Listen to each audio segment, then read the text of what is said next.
Well, thanks everybody. We're going to go ahead and get started. I don't know if Nancy Vrabel is here yet. She may be tied up. Oh, she's not coming?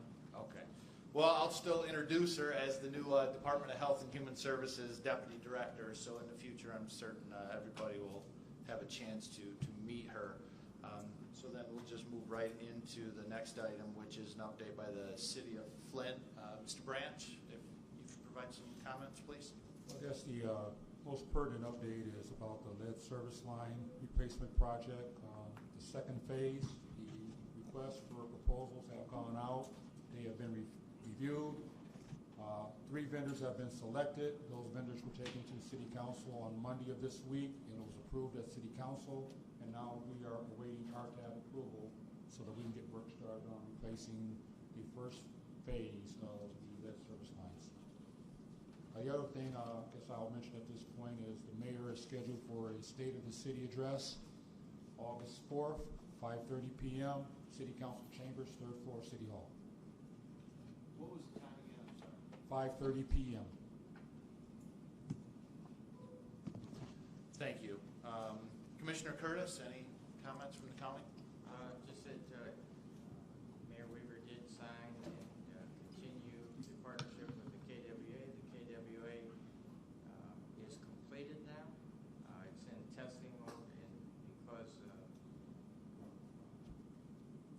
the ability to have more time, so they're taking their time and doing pressurized tests, checking the pipes and everything. But the complete infrastructure from the lake all the way through to the city is completed. Jesse County's water treatment plant is up and going ahead schedule and under budget, so all looks good with the infrastructure. Because of the city's activities in Lansing, we're going to substitute the agenda item number 8 for a report and update by Scott Hipka on the project manager. So we're not there, Scott, yet. We'll get down to agenda 8. I know you're eager to go, but number 8, sorry. working for Simmer. Yep. Mr. Holland? Yes. I just need clarification on one part. There's a 3-mile section that has to connect to the city. Okay, cool. For the city of Flint to have water from KWA, is that correct?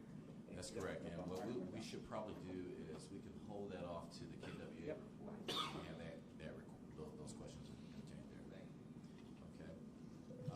Speaking of which, the water quality update, Keith. I'd ask George Christian to give that update, please.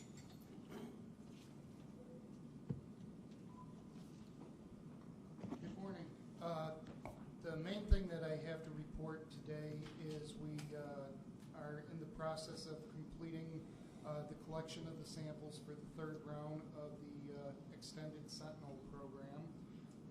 The participation in this continues to be very good.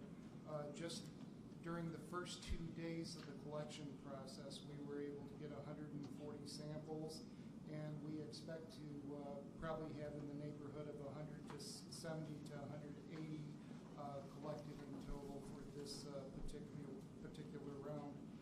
This will be the first round of samples in the new monitoring period, so once we have the results, we'll share that with everyone, and that'll be a very good indicator as to how the system is performing, especially in light of the fact that these samples were collected in the month of July, which typically is the hottest month in Michigan, and temperature does have an effect on lead levels, so this will probably raise the bar, and so this will provide some very good information with respect to the system.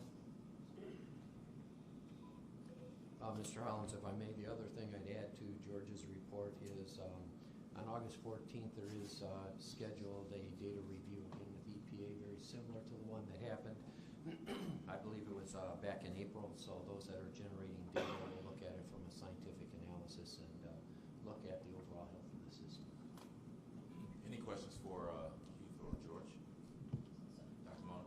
That data review includes everybody doing independent testing as well, so Edward's team and whoever else is doing That is correct. sampling will come together. Correct, yes.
forward on page 8, I talked about this mostly. And again, this is more work to be done. The purpose of this presentation is just to say, although the KWA decision has been made, there's some other big decisions that need to be made in the next 30 to 60 days.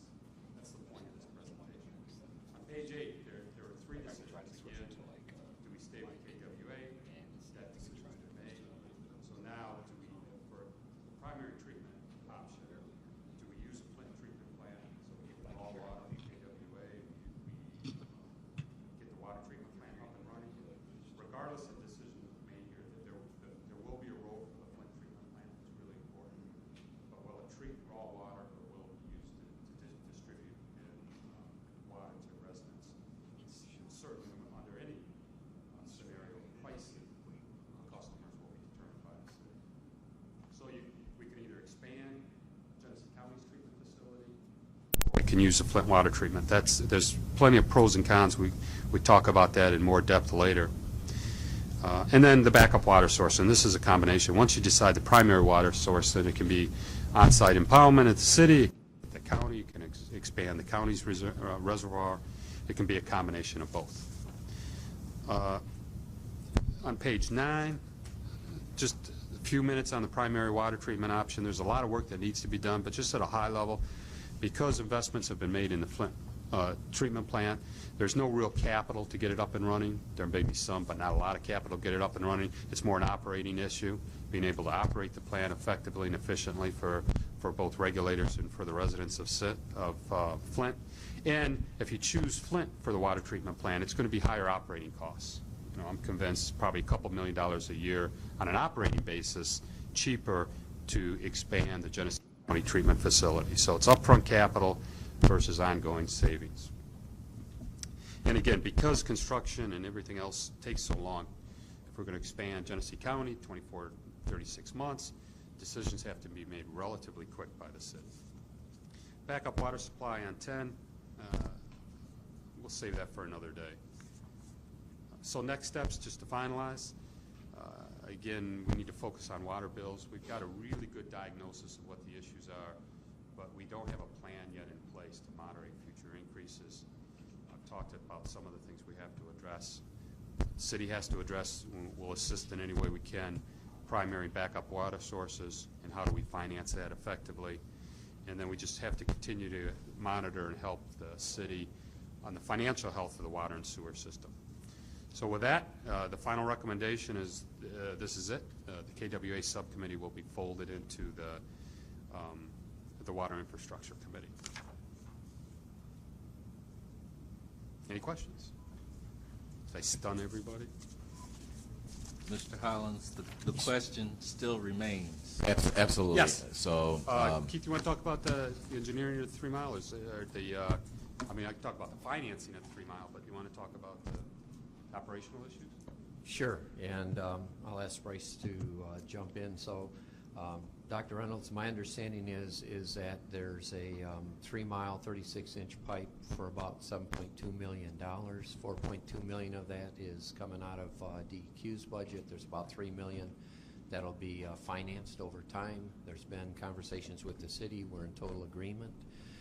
There's been exploration on permits, easements, who owns it, how the pipe goes in the ground. That pipe is essential so that it maintains all the available options for the city, whether it's raw or treated. The current pipe could deliver raw water or treated water to the plant. This is really about the redundancy and the backup, because once the Flint River was taken out of as the backup source, there had to be 2 pipes coming into the plant should there be some type of a failure along that pipe. Is that a fair representation, Mr. Branch or General McNeil? Yeah, that's what my understanding is, but I just wanted to make sure the statement was made earlier that the KWA pipeline was completed. And until that 3 Mile pipe is put in the ground and functional, the city will maintain that it's not completed. But we understand that work is in progress. Yep. So I think all parties are working with the utmost haste to get that 3 miles in the ground and make sure that it's accomplished. We appreciate the cooperation amongst the parties. Pardon me for belaboring the point, but I live here and I have an organization that's here.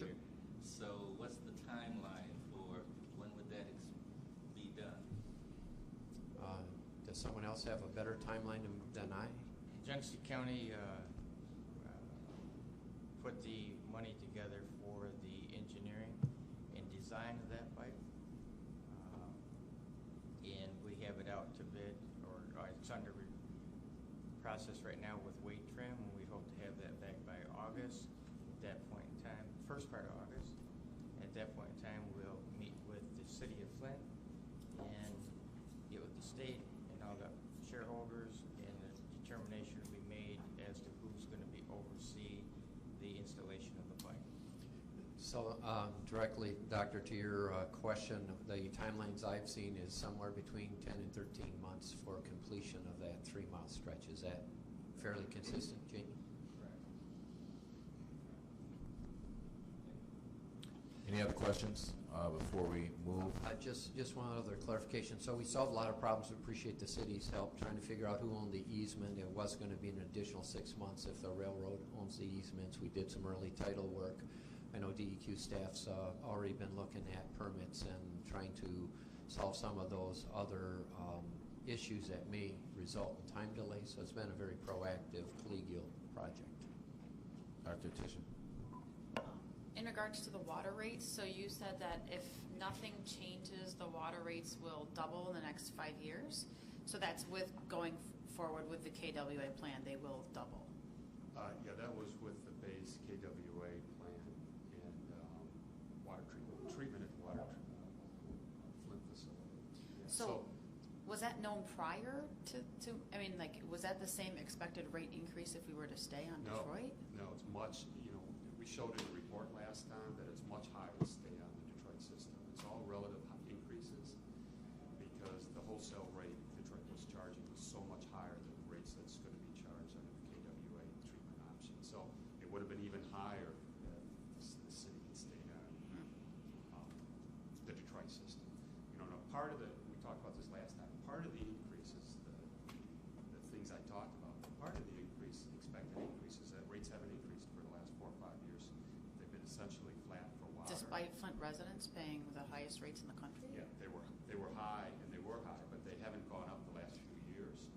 So costs have gone up and rates haven't gone up the last few years. So part of that expected increase is the catch up, even though they're high. So again, I think the things I think we kind of know the things to address. We just got to address them. It's the distribution system that's a mess. It's continuing to find the lowest cost and the lowest financing for primary and secondary water. It's making sure collection rates get back to where they were, because obviously Right. collection rates are lower. And then it's addressing the operating costs within the city treatment plan itself that we identified where they're out of line with others.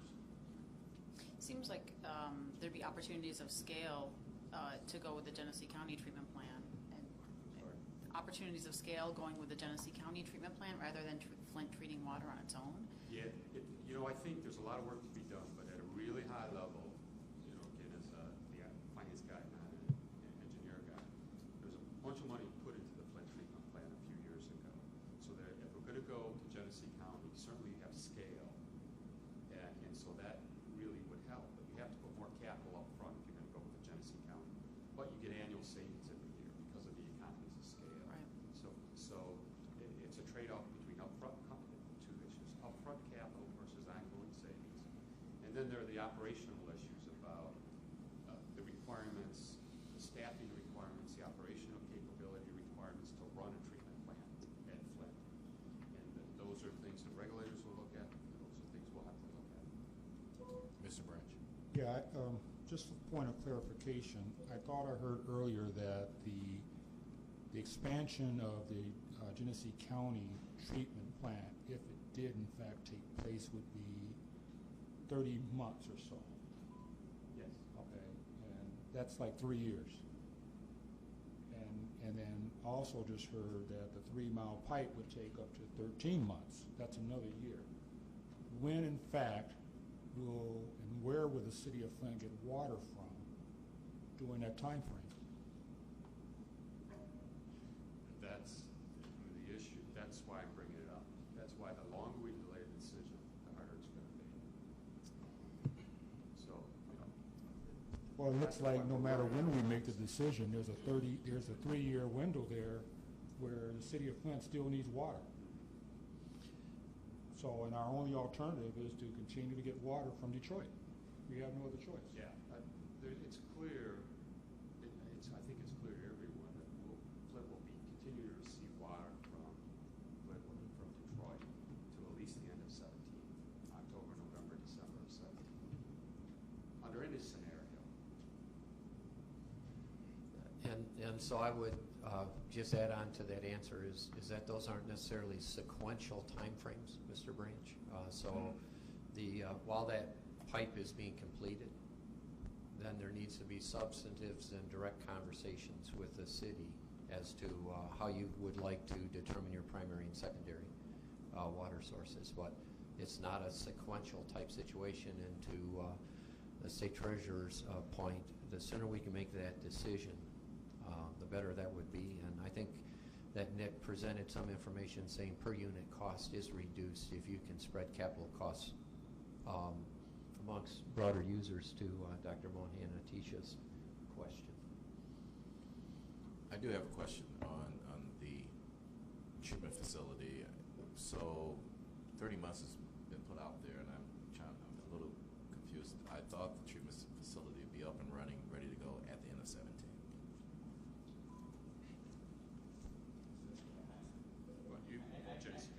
I don't agree with the 30 months, and I'll tell you why. Because from start to finish, our treatment plan will be done in 12 months, around 12 months. So to expand it to treat water for Flint wouldn't put another 30 months. The only way you get to 30 months is if a decision wasn't made, engineering wasn't done, and you just eat up the clock by making no decisions or get the design and build. You're already there. You already have contractors on site. To expand it is just like any other project. It's a fluid process, and it wouldn't take 30 months. I mean, our whole thing from when we broke ground to when we finish will be approximately a year. We built the whole KWA in less than 3 years. From the time we put the intake and the barge out in the water and laid the pipe all the way across the state, 70-some miles of pipe. So, I don't know about the 30 months. I think the 30 got confused with $30 million cost versus 30 months. But I don't know. I wasn't privy to that information. Well, I just think then that we need to make sure we clarify the length of time it's going to take so that the city knows what we're looking at. I mean, I just heard 30 months. I reacted to what I just heard, so again, I appreciate the comment, Jamie, about that's probably not the right length of time, but we certainly should be getting to that answer real quick. I think so too, but again, what we said in the presentation is 24 to 30 months from today, including decision time and planning time and everything else. And maybe it's right, maybe Jamie is right, you could get it done in less than 24 months. So the other part of that is there's been conversations about redoing reservoirs and increasing capacities, and can you jointly manage some of those reservoirs, and what's the backup capability? So Mr. Branch, that's where the presentation does say that the sooner that decision is made by the city as to the primary and secondary, the more efficient and effective we can be in helping execute that implementation plan. So we'd appreciate a timely decision or a conversation with the city to that extent. Dr. Reynolds? The legality of the current rates for City of Flint water have not been resolved. Any idea of how, if it's resolved not in the favor of the current rate structure, how that will affect how things progress? This was done under the emergency manager as well as the upgrades in the Flint water plant, so it's just will there be any consideration should there be a unfavorable ruling about water rates in Flint? The honest answer is a decision the city has to make about what happens. Certainly this analysis and what I was talking about assumes we start from the current rates. So essentially, city doesn't win the court cases that are out there. So, so I guess what I'm saying is if the court cases turn out differently and those rates can be applied, the city will have to make a determination. Welcome to this world. There's no easy answers. The water and sewer system, as we say, is lacking. It's going to run out of money unless we do something different next year. So it's the financial health of the water and sewer system versus already too high bills. And that's the trade-off. Jim. Yeah, in regards to the bills, it's my understanding that they're billing half of the water, or half of the water is getting billed and half of it is not being billed. What kind of input would that do if you can find where you're losing the water, not billing it? Yeah, I think that was the first thing I said is changes in the distribution system. That's what I meant. That essentially they're paying $2 for wholesale water and they're only billing $1 of it. But what I don't know, some of that is obviously makes sense because if you're, water for city use, for the fire department, water department, you're not billing for it. Part of it, but then the combination of just leakage in the system and theft, I have no idea what percentage is which, but certainly an improved distribution system, improved metering system will reduce that loss. Is there in the plan, does the city have some to try to find where the water is leaking? And if because you're not, the water, the fire department isn't using half of it. No. And so there is some place that is leaking. It's going to come up on the ground where you can see it, or it's going to go into a sewer. Someone else should probably address that because I know there's been work and thought about the distribution system and what do we do and how do we find money to upgrade it and right-size it, but I haven't been involved in that. I've been focusing more on the wholesale side. But if someone else wants to address the work on the distribution system.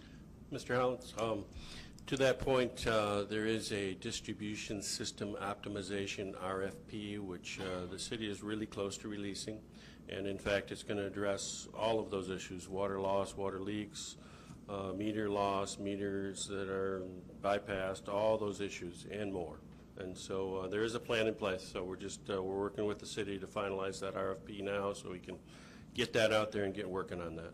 So. Just a question on the optimization timeline on when the city will release the RFP, the goal.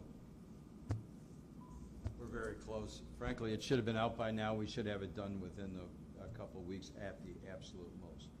There's just a couple of small decisions that need to be made. But as I said, DEQ and EPA expected it probably a month ago, and we're getting caught up on it, candidly. Okay, thanks, Chairman Davis. Dr. Reynolds. Speaking anecdotally, next to the parking lot of our organization, the water had been leaking for 3 years, and we could see it bubbling up on the pavement. Now, this was prior to the current administration. I suspect under the emergency manager, there's been plenty of time to address these things when citizens notified the government, city government, as it was, and nothing was done until last week. So to your question, it's somewhere. We see it, we have complained, and it gets pretty fatiguing to hear that people must be stealing a significant portion of 40% of the water when, as I ride around the city, I see these things. Well, let's be clear. It's not what I said. I said, here are the 3 buckets, and I have no idea the percentages of the 3 buckets. Well, perhaps we ought to de-emphasize that, since I haven't seen anybody prosecuted for stealing water in quite a while. Look, all I said is traditionally when there's a loss, here are the 3 buckets, and I have no idea what the 3 buckets are, so I stand by that statement. What's acknowledged, though, is that the distribution system has at least a 35%, 40% loss, and that's not good for any optimized system, and so that has to be addressed. And to your point, we can de-emphasize what we need to in order to be factual. So we know that there is a loss ratio in the city of Flint that is far more than the city of Detroit, for example. and that's a problem. So we have to address those issues. Any other questions? Go ahead. Harvey, just to piggyback off of Dr. Reynolds' point, though, if that is happening where there are areas where water is bubbling up and we're still potentially 2 weeks out for the RFP, and if there isn't a process in place or things are not getting done to fix those, then I think that does need to be looked at. If that's still the case, then I think this needs to be taken up as to what is that process for the city residents to report that, as well as get it fixed, versus waiting 2 more weeks for the RFP while the water continues to leak through the system. Jim? That might be something that could be put out to the citizens saying, you may have a chance to keep your water bill intact if you point out places that are water. And if you get the people looking for it, thinking, hey, this might save me some money, then you have to worry about the crews to fix them, you know, because it's either running out on the ground or it's running in the sewer. In both ways, it can be tested. So I'm assuming that the RFP basically will set up a capital access strategy for actually addressing those issues. That's the sole intent of it. And so to your point, Jim, your recommendation, citizens engagement now while the RFP is there, and so you all, the city, can make an informed strategy or put together an informed strategy to address optimizing the system. Is that fair enough? All right. I don't want to speak for behalf of that. Julie's? I did want to say on behalf of that RFP, there were communications between the city and the state. Right now, the state is overlooking that contract. On behalf of the city, we have put together our parts in order to have that RFP go forward. But as there's been transitions in staff within the city and the communications going on with the state, there's been some lapses there. So we are working collectively to get that RFP addressed for the distribution, engineering, and optimization plan. Also, as it relates to the leaking of water, be it non-revenue water in general, our team is out there actively working on leaks, but I ask that you please be mindful that as EPA has put a lot of pressure on all of us, we're attending to those objectives that EPA dictates first. So customers may be coming second, and we have asked for resources and support in order to help us address those customer concerns. Again, the City of Flint needs support because it is not enough for us to only address those mandates given to us by EPA. As a utilities administrator at this time, I fully respect the customer base. I want to do the best job, and the team wants to do the best job possible for our customers. But we are at an odd, at an end, if you will, when we're forced to only do what EPA is having us do, and it compromises our ability to serve our customers to the best of our ability. We need greater resources in order to do both. Julie, one quick question. So if a citizen sees something bubbling in the ground, they can call the city still? They can call the city still. That does not mean that that employee is going to be taken away from an EPA mandated activity to attend to that customer concern. Okay. So Dr. I'm not a water expert, but my understanding is that a lot of the leaks were due to the corrosive untreated water, which led to some of the pipes breaking and leaking. So could that not be rolled into the emergency response and part of the federal state emergency and be covered under that? Keith, or is she talking about the federal declaration? I don't know, or who's ever covering that, so it's not necessarily a city responsibility. Because I just want to remind everybody, the federal declaration that we received is not like some of the other federal declarations for Right, I disasters. It understand. was just for the commodity Right. piece. Right. But the state's response, could it be covered under the state costs? I mean, my understanding was a lot of these leaks were due to the water chain, the untreated water being as corrosive as it was. Can I address that? So I think there's varying opinions on how much that's true, but one thing we do know is true. There's been very little capital improvement investment in the distribution system in recent years. And there's many reasons for that, we understand, but a system of this size, say 600 miles of water main, and a water main lasts maybe 100 years, you should be replacing 6 to 8 miles every year just to keep up. And there's been almost none replaced in the last 5 years. Right, but And there was so- also a significant increase in the leaks after the water source changed. I understand that, I hear that.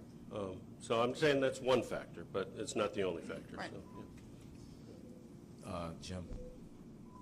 Yeah, in my experience, you never know what's causing them until you dig them up.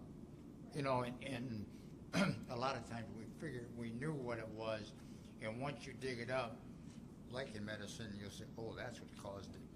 You know, and it's the same. So it would be difficult for nobody would step up and say it's my fault until they dig it up.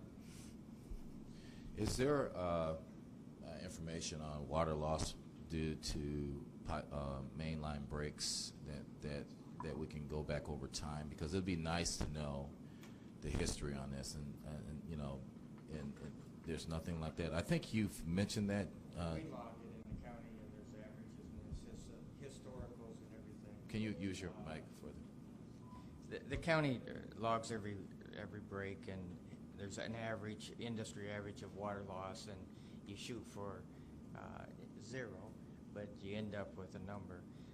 I'm sure the city of Flint has a record of every break that they have, and so they would have a log of where the breaks were and when they fixed them and when they didn't fix them. But to this gentleman's point here, if there's been no maintenance of lines over a certain period of time, you're constantly reacting and not being preventative. So when you have a break, you go out and fix the break. But to your point, there's a log. We know where the breaks are. The county is constantly doing preventive maintenance and changing out lines, meters, and we're trying to keep the water loss down as much as we can. And the reason why I asked is because earlier on, way before the switch, we were told that the city averages about 6 to 8 million gallons lost daily. And I'm not sure if that, and I was always curious about where that information came from. So if it came from the log of that, then it'll be nice to see that. Right. Okay. Jolies. Yeah, just to be clear, regardless of past practices and not investing from prior administrations into the distribution system capital improvement projects, I firmly believe that this administration is dedicated to investing in infrastructure, seeing that our water quality is improved. But again, as we attend to these more mandated items, we do not have the extra resources to attend to the customer concerns of, I see water bubbling up out of the ground. Right now, we are actually actively putting in more hydrant flushers to turn over water when we would have teams who are out there available to effectively flush hydrants, even given the new processes and ways that EPA would have us to do them. We need the resources in order to be able to attend to some of these problems, not just long-term capital improvement, but right now, the RFP is not going to attend to everything long-term. There's been some cuts in that RFP in order to make it more, I would say, feasible in order to implement. So it was bigger than what it is coming down to now. I think if we want to really solve some of these problems, maybe a good solution would just be to incorporate the Corps of Engineers in here and to help us out. Why has that even been explored? Is that a possible option? We have engaged Corps of Engineers since the beginning of this to get advice from them as to what they can and they can't do. I will circle back with them, but at the time when this started, we did engage the Corps of Engineers. General McDaniels. Thank you, Mr. Hollins. So for last year, the city does have logs of all the main breaks, of course. And for last year, there's 287 water main breaks. For 2015. For 2014, there was over 200. Those are both an increase over previous years. So I don't know if there's just correlation or if there is causation, as Mr. Koski was indicating. But there's certainly been no capital improvements in that area for 5 or 6 years. And so with the new city engineer coming on board this week, he's been asked to look at what we can do with where we should start with the DWRF funds, whatever they may be, what we can do with Tiger grant funds, with MDOT assisting us, and also to assure that that's sort of coordinated well with what we're doing with service line replacements. But aside from that, there is no funds that I'm aware of to be doing the sort of capital improvements we need to do. We have an average age on these water mains of close to 80 years, and that's obviously above the industry standard. The 200 main breaks, 2014 and 15, significant increase. So was it like a 50% increase in main breaks, or what was it? It wasn't quite a 50% increase, but it was 200 something and then 287 something last year, 14 and 15. Previous to that, it was in the hundreds. Okay. So it's not quite a 50% increase, at least for 14. Okay. But it's close. And I would definitely defer to Dr. Edwards, but in his research, I believe he shows that if you do not treat water with corrosion control, you age your pipes about 10 years and lead to these breaks. Okay. So we're going to move on.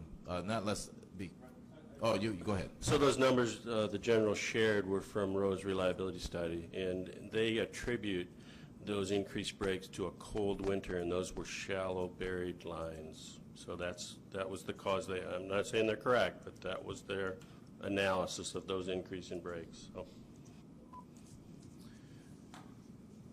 Okay. We have a couple more items that you need to address. So the first recommendation I'd like to bring for motion for this body is there was a recommendation to take the KWA subcommittee and to merge it into the water infrastructure and quality because they will be doing duplicative work. And so if I can get it so moved, is there a second? All in favor? All in favor, say aye. Aye. Opposed? Same sign. All right. Motion passed, and we have KWA is now merged. There are two recommendations I think you all had. You want to, or yes.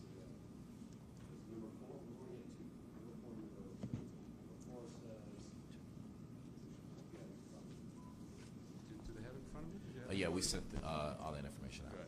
So it basically says we should be working to oversee conversion of DWSD supply to KWA delivered water is exactly what we've all been just talking about. So we support that. And DEQ should draw from the work to revise its policies and procedures. And as we address here, as DEQ address here, they've done that. So we support it, and we're still working on it. Okay. And the second one is recommendation number 39. Conduct an investigative review of the development and approval of the KWA in the city of Flint. Subcommittee's response was focused on everything we just talked about, water rates and assuring quality water supply. If an investigation is warranted, it's not us. It's not the state of Michigan. That was our recommendation.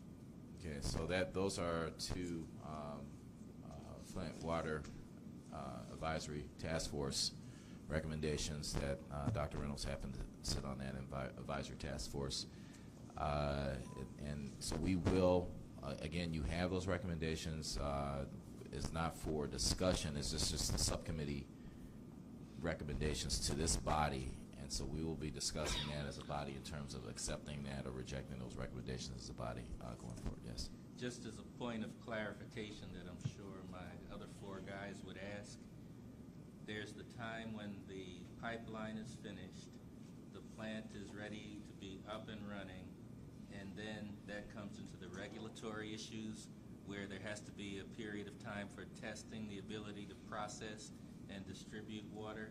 Is there, how much further beyond the 30, I'll say 30 because it's been put on the table, 30 months, how much beyond that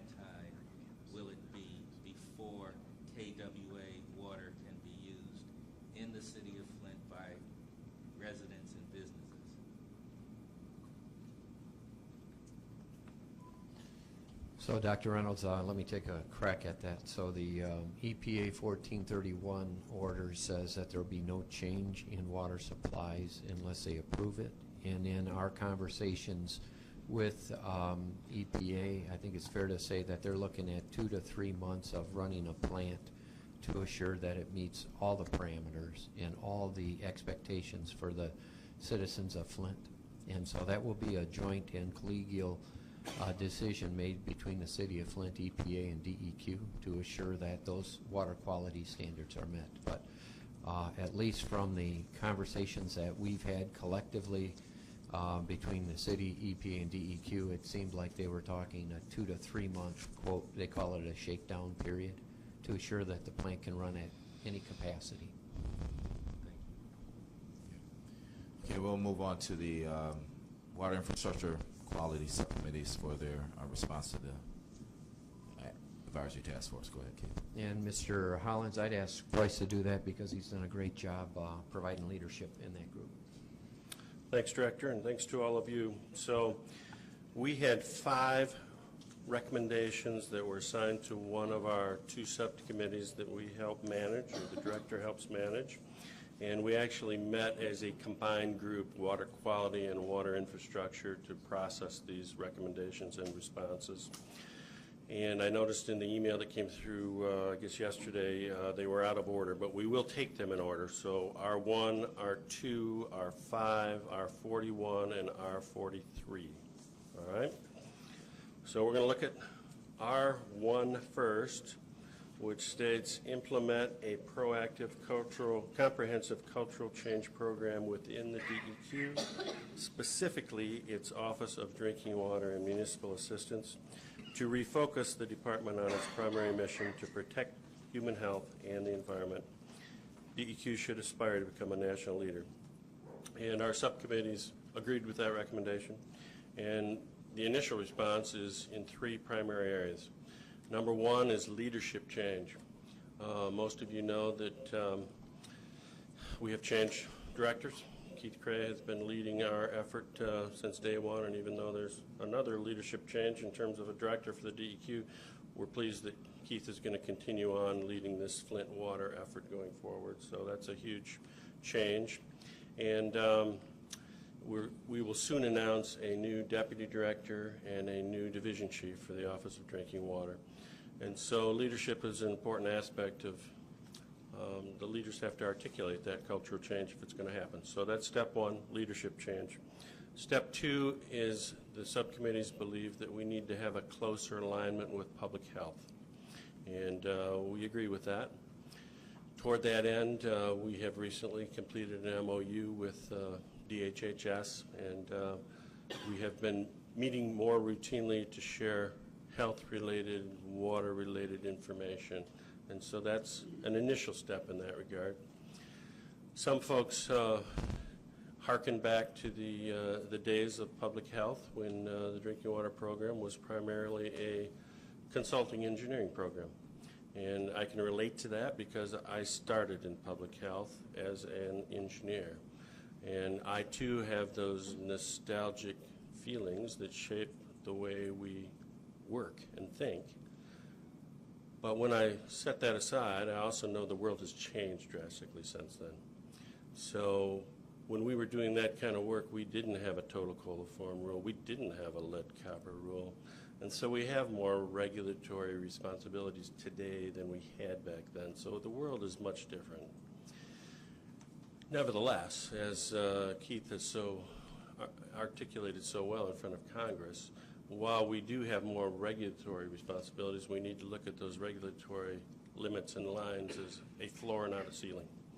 And that is the message that we need to articulate to our staff going forward. The third step of that is educating our staff, and this plays into our response to item number 2 as well. We've already started that process. We've had one training specifically on the LCR where we engage them on conversations about regulatory limits and our responsibilities to look beyond those limits. And so, again, 3 primary responses: change in leadership, closer alignment with public health, and training of staff. Any questions about that recommendation or response? Yes. Yes. Part of our narrative included some consideration of the principle of environmental justice and having processes that would ensure that. Open meetings and many of the things that were listed in the previous environmental justice report that's probably, 8 years old now. And every time I bring this up, I hear from the people that I expected to hear more from, well, if you come up with an objective measure of environmental justice, we'll consider it. So it leaves me wondering how much real consideration has there been given to that concept and implementing it as part of the culture. I hear that concern, Dr. Reynolds, and I know that's a specific recommendation that the policy subcommittee is addressing, right? So I think that's going to be addressed at a future FWICC meeting, is it not? Yes, the next meeting it will be addressed. On the There was a 12th. specific recommendation around environmental justice. Thank you. Yeah. Yeah, the 12th. Mr. Hollins, if I could, two things. So DEQ did take that seriously, did put that down in the Office of Environmental Assistance, did look at a different engagement model. I think if you look at recent examples, you'll find that there is a different engagement that is occurring. I would highlight, for instance, the marathon permit, where we went out, held local meetings, even though it was not mandated, working with communities, looking at overall comprehensive reductions in sulfur dioxide. The same thing happened with siting of a exploration well in Southfield, where we engaged with the communities, and so we did take that seriously. It will be reported out at a future meeting. And toward that end, too, I just want to emphasize that all of these recommendation responses are our first step, and I want to continue to engage with you, Dr. Reynolds, and others who made these original recommendations to make sure we're on track going forward. So, Julius? Yeah, just to piggyback as it relates to the injustice piece, has there been any training as far as diversity, so that when we're out in the environment, or as your team is out in the environment, it's not just your presence, but it's your approach to that particular community, and so that you better identify how a community operates based on socioeconomic status or gender or any of those other characteristics that oftentimes could be overlooked? there has been diversity training historically. There has not been recent diversity training that I know of across the department. You can continue. Okay, so that's our number one. Do we need to vote on these individually? or how do we get- Okay. This is presentation, not for vote yet. Okay, great. So the next recommendation, number 2, says to establish an apprenticeship certification program for MDEQ, Office of Drinking Water Municipal Assistance, that requires direct, hands-on experience with public water system operations.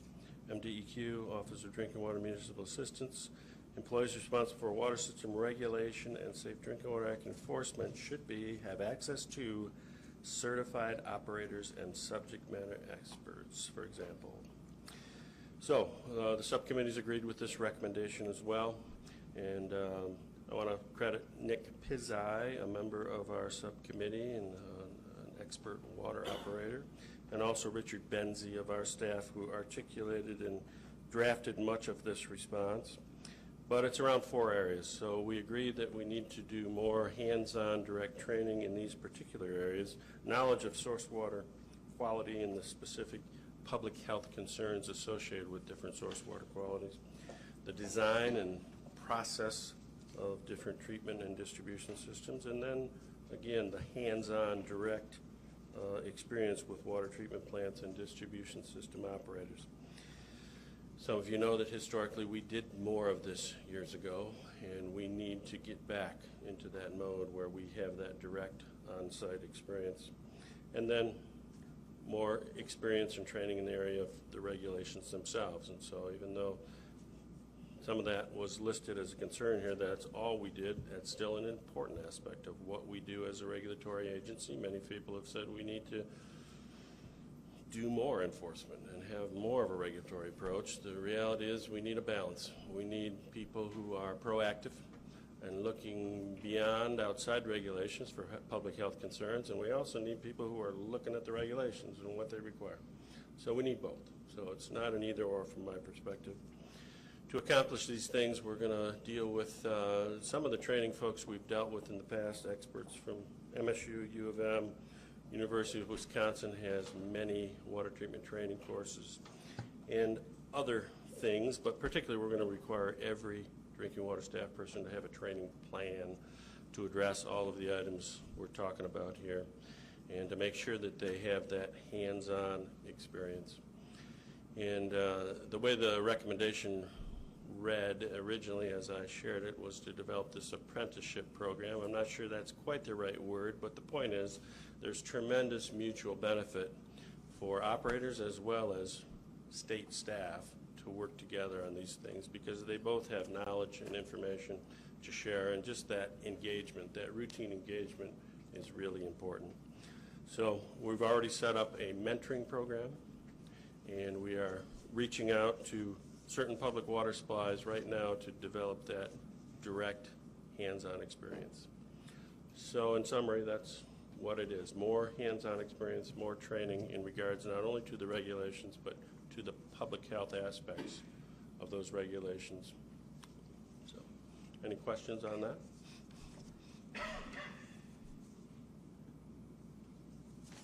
Okay.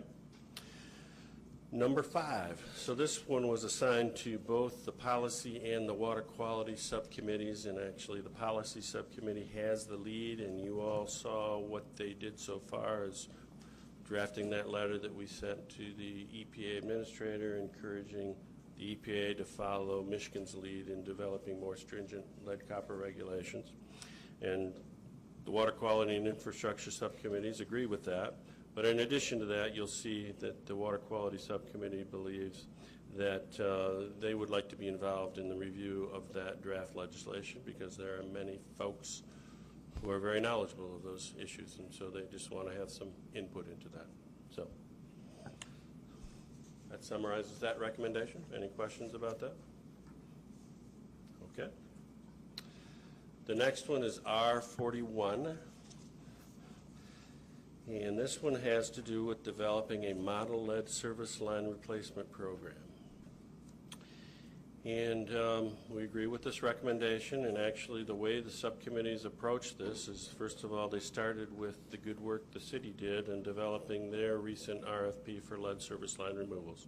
So they listed the primary elements associated from their RFP, and then we shared it and we looked at other lead service line programs across the country, and they added and tweaked and enhanced that a little bit, I guess I should say.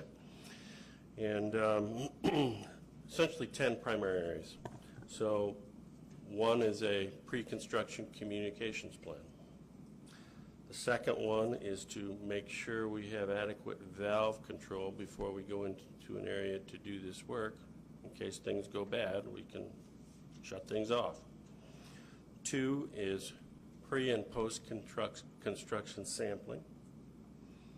4 is a post-construction flushing program designed first to flush those particulates out through hose bibs, for example, so they don't reach the internal plumbing, and then second, to flush at a higher velocity to continue to flush the entire system in the house. 5 is to provide a method for alternative perhaps plumbing materials and other installation methods that could be evaluated. 6 is coordinating those service line replacements with other infrastructure projects such as road projects, and the recommendation was for the water department to be involved with those other agencies that are dealing with all these different infrastructures.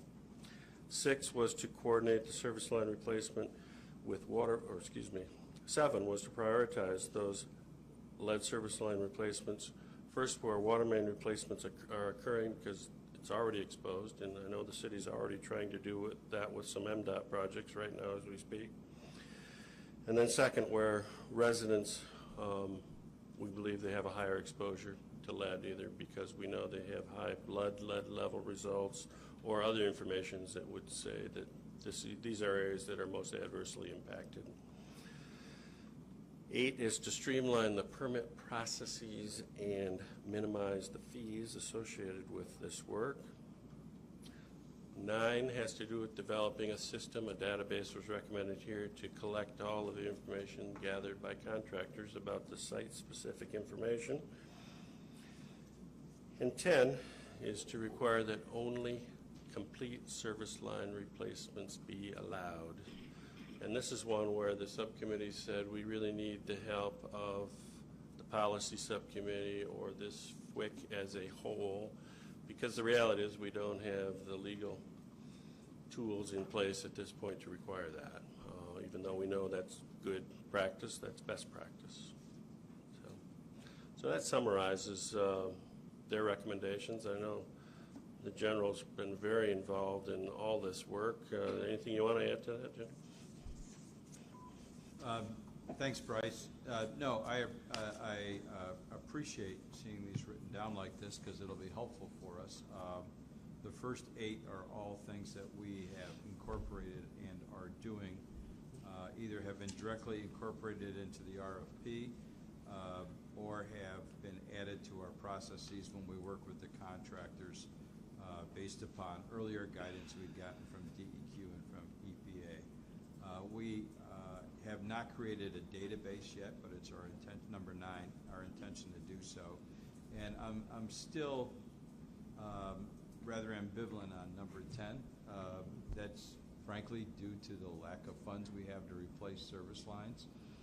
I think going forward, if the city is going to if somebody asks for a permit to replace a service line, I agree you ought to place the whole thing, that the city ought to coordinate that.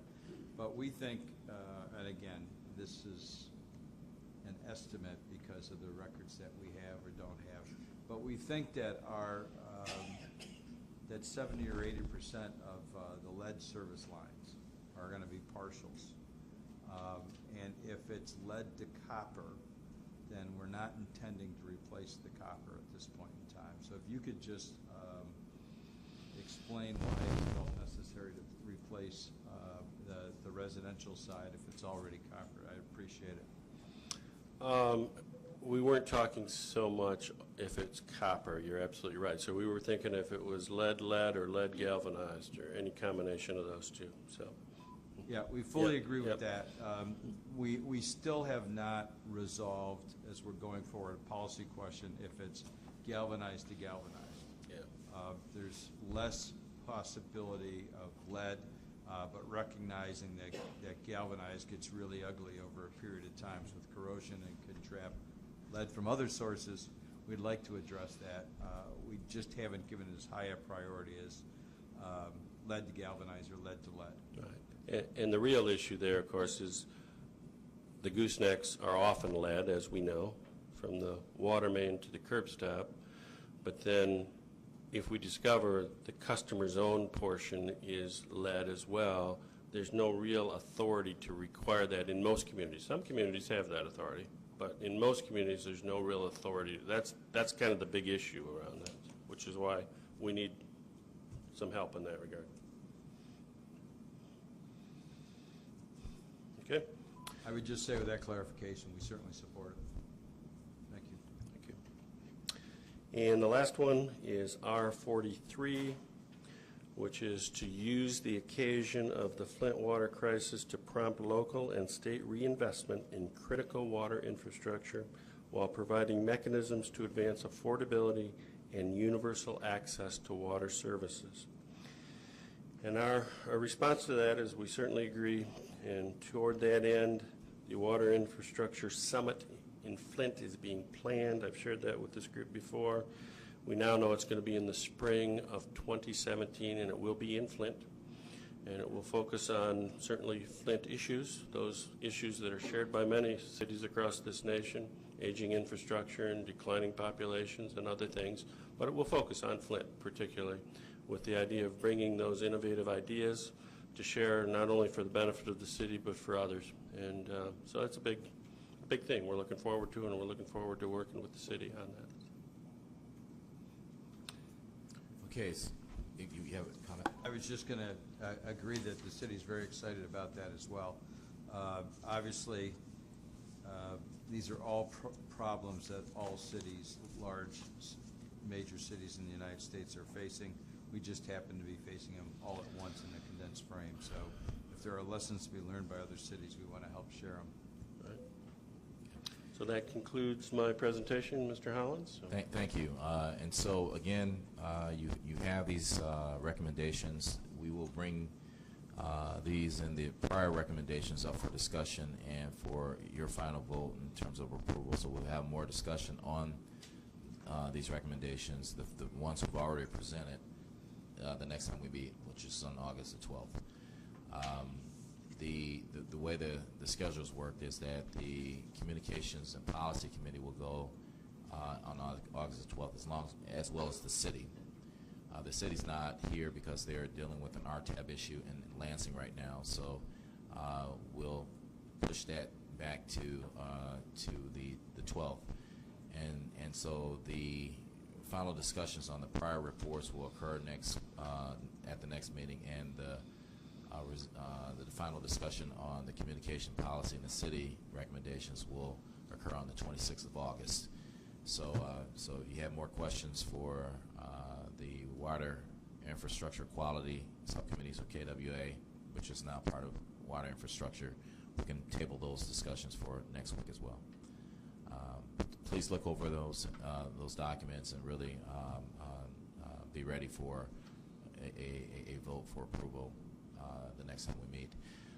Because the city wasn't here, I asked Scott Hippica to quickly, now it's going to be really quick, to go over the project management update.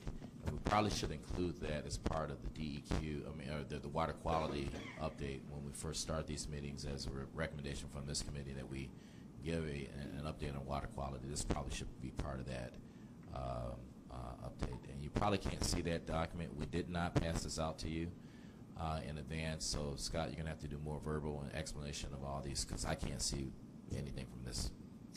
All right, can do, Mr. Hollins. Right. Good morning, everybody. So for the folks who have been coming to these meetings quite often, you've seen this dashboard before. And so as in the interest of promoting transparency between the city's activities and the state's, we've been working quite closely with Steve Branch and the mayor's Flint Water Response Team on developing some tools to promote that. One of those is what we call the Flint Action Tracker, and that's all the state activities that are associated with all of the with all Flint related tasks. There's over 300 lines of activities that the state is currently conducting. The city is working on using the same action tracker, as we call it, to develop their own resource to track. On the state side, all of those activities are in SharePoint, and all of the departments have appointed a PMO, a project manager, to track those activities. This is a representation, so essentially of the 300 lines, all of those feed into the five primary goals. And so if a task is off track at the very grassroots level, that bubbles all the way up just as we want to capture and demonstrate to the senior leadership that something could be off track at the grassroots level. So that's why we moved in the supporting goals. You'll see there's a yellow. That yellow circle indicates that there's one task that's off track. Ironically enough, Julissa already mentioned that, and that's the collaboration between the state and the city on that one particular RFP that is in reference to the infrastructure. And so the state is tracking that particular RFP. Obviously, the DEQ, that's on the DEQ's list of tasks. But because of obviously the relationship of the city and the state working in that, that's why that particular element is off track. And the city is aware of that. I briefed that on Mondays at the mayor's Flint Water Response Team meeting. But of all the other activities going on, everything else at this time is on track. Calling out specifically the right side, which is the governor's 75-point plan. At this time, we have 40 of the 75-point plan items are completed, which makes 53% of those items in the 75-point plan completed. I'm certainly able to address any other questions regarding these activities. Weekly, we conduct a program management meeting, and I publish and track all of the activities on a weekly basis here. So certainly happy to address any questions or comments in that capacity. Harvey, back to you, sir. Okay, I do have a question. So, will the public have access to this in terms of if I'm a resident in Flint, I want to see the progress that's occurring in the city? Would I have access to this, or is it the user-friendly look you're going to give the public? Because so yes, I get it. Right, I've no, seen I this get it, document Mr. for a Hollins. long Right, time. so here's where we are. So the city and the state are working actually on development of a website, and that website is going to, the physical URL is flintactiontracker.com. That is not out. It's not out on the street just yet, but we're working on. We have a distinct process for that. We've been working with the city on that website's development. We've been working with various members of the community on the language associated with explaining some of the activities to make sure that the narratives associated with the activities make sense and that they're not overly scientific or they don't necessarily confuse what we're trying to address. So all of the what we call key outcome indicators, you could also call them key performance indicators, those are all going to be published on the website, and this is all designed to promote that transparency between the city and the state's activities.